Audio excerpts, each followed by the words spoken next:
When you visit the doctor for your annual physical, chances are you'll get your blood tested. Usually that includes a check of your uric acid level to see if you're at risk for the arthritic condition called gout. New research now shows too much uric acid in the body may also predict other, more serious conditions. This is not your grandfather's uric acid. This has far more implication than simply being a risk marker for gout. In his book Drop Acid, Dr. David Perlmutter cites a massive study that followed 90,000 adults for 8 years.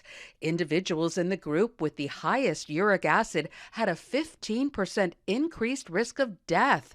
That number grew to 35% for death from stroke and a 39% increased risk from a heart event.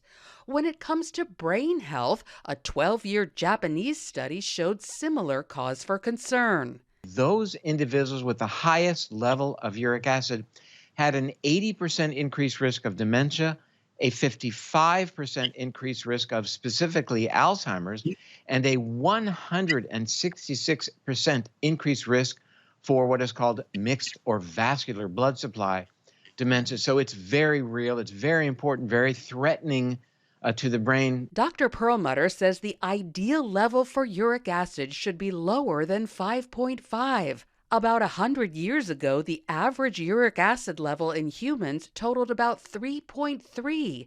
Now it's greater than 6. Your doctor can test your uric acid levels. It's also easy to use one of these home uric acid monitors every couple of weeks until you've met your goal, then once a month after that.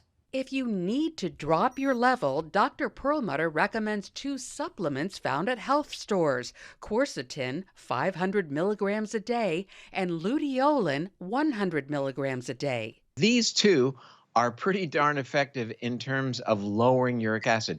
Uric acid forms when our bodies break down alcohol, seafood, and fructose, so keep these in check. When it's packaged in fruit, that's where the name comes from, fructose, fruit sugar, it's actually relatively safe and has no impact on uric acid if we don't consume an excess amount of fruit. Yes, an apple a day keeps the doctor away, but five apples a day and the doctor you'll pay, meaning you can overdo it. Fruit juices are loaded with fructose, as are most processed foods.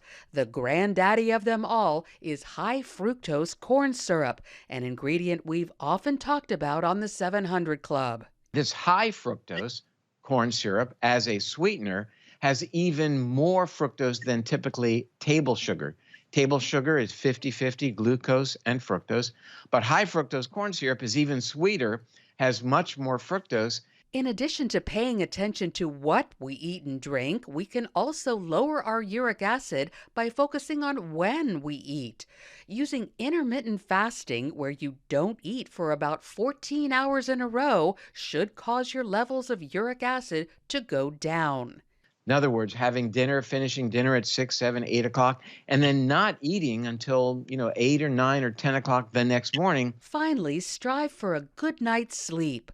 One study showed a substantial rise in uric acid levels in people with sleep apnea, a condition where a person's breathing repeatedly stops and starts. A sleep study and treatment for that condition, however, can set things straight. So check your uric acid levels and strive for 5.5 or less. You can get there by making some small changes that could make a big difference. Lori Johnson, CBN News.